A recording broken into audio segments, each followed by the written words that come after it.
This is engine 675. Let's get this train rolling.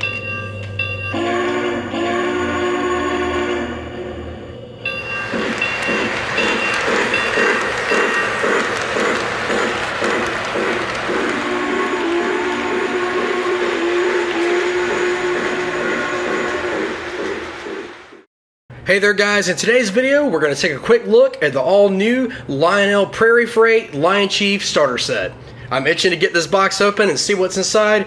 Let's get started.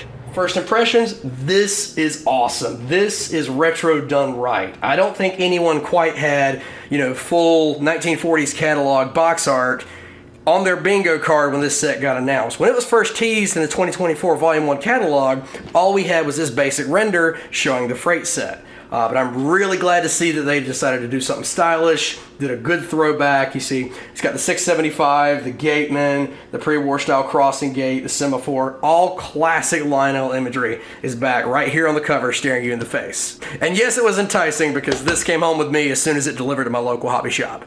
On that note, I want to give thanks to my local hobby shop of choice, Hayes Hobby House in Fayetteville, North Carolina. Great folks. If you're on the eastern side of the state, some of my favorite people to deal with. I use them for a lot of my HO stuff and, of course, my O gauge. So, a big thanks to them for locking me in a set when this guy got announced. All right, let's dig in.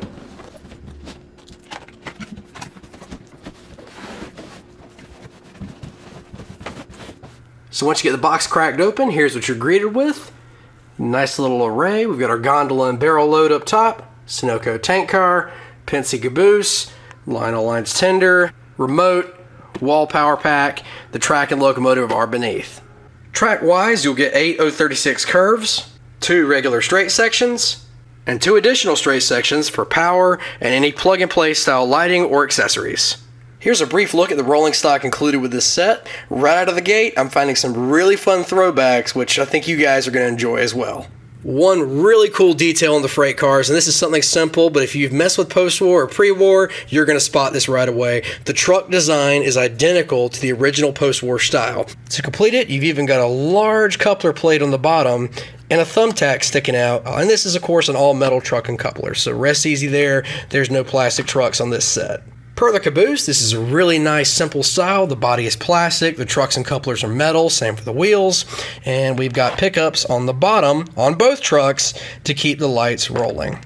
Up next, we've got a black Pennsylvania Railroad gondola, complete with a wood barrel load, and to make it easy, they give you a little plastic divider to fit inside the car, so you can stage up the barrel straight, or if you want the full post-war effect, just dump them in and have some fun. But this is a really nice car, and it's nice to see a load included for a starter set. I know it's simple, but it helps complete the post-war imagery all the more.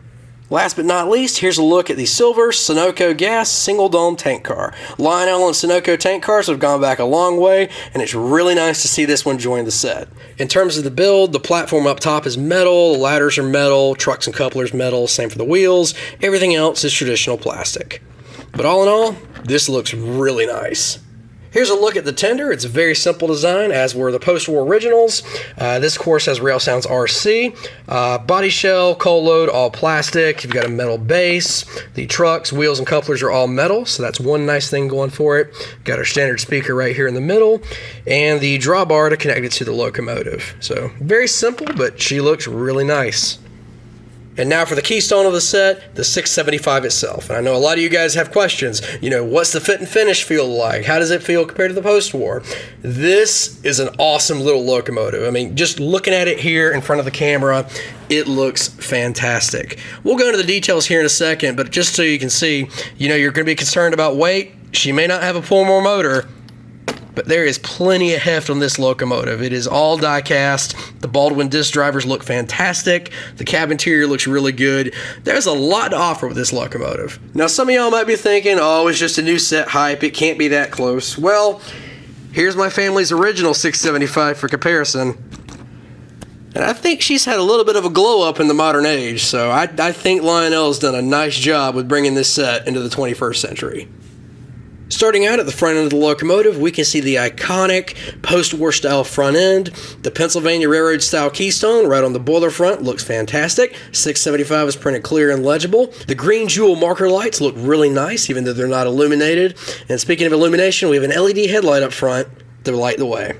To my surprise, Lionel went and included a fireman and engineer figure along with a revised boiler backhead detail. This was a nice touch. It's very reminiscent of the Century Club items, with the larger locomotive numbers, the crew figures, and of course modern drawbar.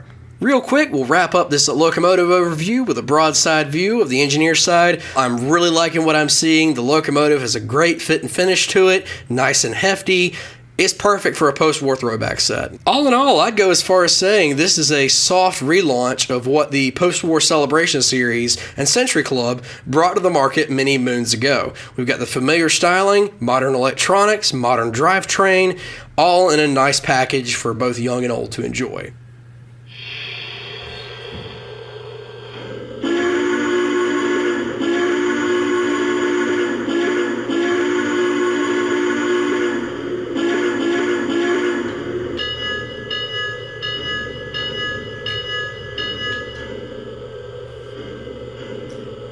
All freight loaded and secured. Ready to depart. This is 675, awaiting clearance to depart. Let's get on our way.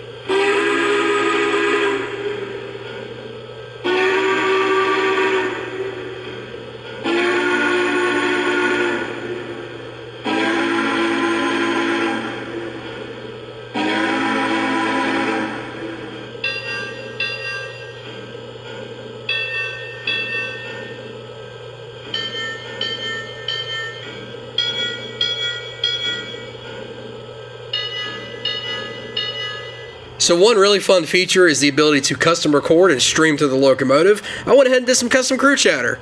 Lionel line 675, you are clear outbound. 675 to dispatch, are we clear outbound yet? Over. They should really restore the 675 and run it on the main line. By my house. One thing I would have done different on the whistle, the latest run of the Lionchief 2.0 726 Berks had a digital air whistle. This guy would have been the perfect candidate for it. However, the Hancock 3-chime / big boy whistle is pleasant and sounds really good on this thing.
There you have it, guys. A quick look at the brand new Lionel Prairie Freight Lionchief starter set. I think this is a great value for what you get, and I'd go as far as to say this is the set you should be hunting for this Christmas.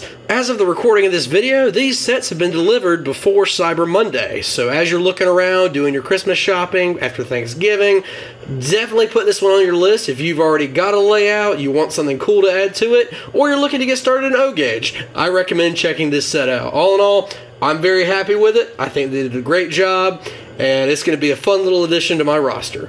Thank you guys for watching. I hope you enjoyed the video. I know it's something a little bit different. I don't always do set reviews, but this one was special, and I felt it warranted breaking the norms and having a little fun. But all in all, very happy with the set. The only thing I would say, just kind of keep an eye on, are the couplers. During recording a few times, the tank car decided to cut loose a little bit, so I took a rubber band and just bolted it around the coupler the old school way, and it worked just fine. Other than that, Locomotive's flawless, runs fantastic. I'm very happy with this set. So if you're like me and you enjoy the old school trains a little bit with a modern flair, this is the set for you. But I thank you guys again for watching. I'll see you in the next one.